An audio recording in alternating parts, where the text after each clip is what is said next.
Əmir Əlişir Nəvai ilə eyni dövrdə yaşamış və Nəvainin də rəğbət bəslədiyi və hətta bir müddət Nəvainin kitabxanasında çalışmış bir tarixçi var. Qiyasüddin Xandəmir, məşhur Həbib-üs-Siyər əsərinin müəllifi. Onun babası da tarixçi idi. Rövzətüs-Səfa adlı əsərlə məşhurlaşmış Seyid Məhəmməd Mirxand. Xandəmirin bir əsəri də var, Məkarimül Əxlaq adında ki, o əsərdə Əmir Əlişir Nəvainin həyatından və məziyyətlərindən bəhs eləyir. Həmin əsərin bir yerində Xandəmir Əmir Əlişir Nəvai ilə Mövlana Lütfinin görüşməyi barədə maraqlı bir hekayət nəql eləyir. Mövlana Lütfi Əmir Əlişir Nəvaiyə qədər ki, Türk Çağatay ədəbiyyatının ən görkəmli nümayəndəsi idi. Xandəmir qeyd eləyir ki, hərçənd ki, Əlişir Nəvainin həm türk dilində, həm də fars dilində gözəl şeir yazmaq qüdrəti var idi, lakin onun təbinin meyli daha çox türk dilində şeir yaratmağa yönəlmişdi. Və Mövlana Lütfi ki, şeir yazmağının lətifliyinə görə üfüqlərin yeganəsi idi və ona qədər türk dilində onun qədər gözəl şeir yazan olmamışdı.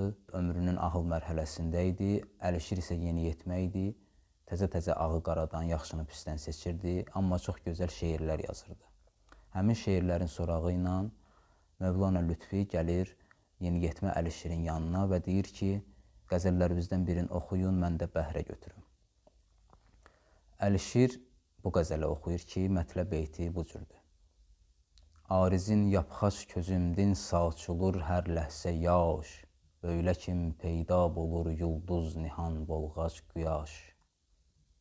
Yara müraciətlə deyir ki, sən üzübü örtən kimi mənim gözlərimdən hər an, hər ləhsə yaşlar saçılır. Necə ki, günəş gizlənən kimi ulduzlar peyda olur.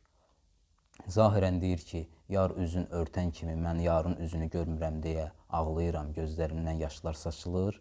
Amma o qədər gözəl bədii dillə ifadə eləyir ki, bunu yarın üzün burada günəşə bənzədir parlaqlığına və nuruna görə, öz göz yaşlarını isə ulduzlara bənzədir. Çünki göz yaşları da ulduzlar kimi parlaq dənələr şəklində saçılır. Və üzü gün olan yarın üzünü gizlətməyin nəticəsində öz gözündən yaşların məhz ulduzlar kimi saçılmağını qeyd eləyir.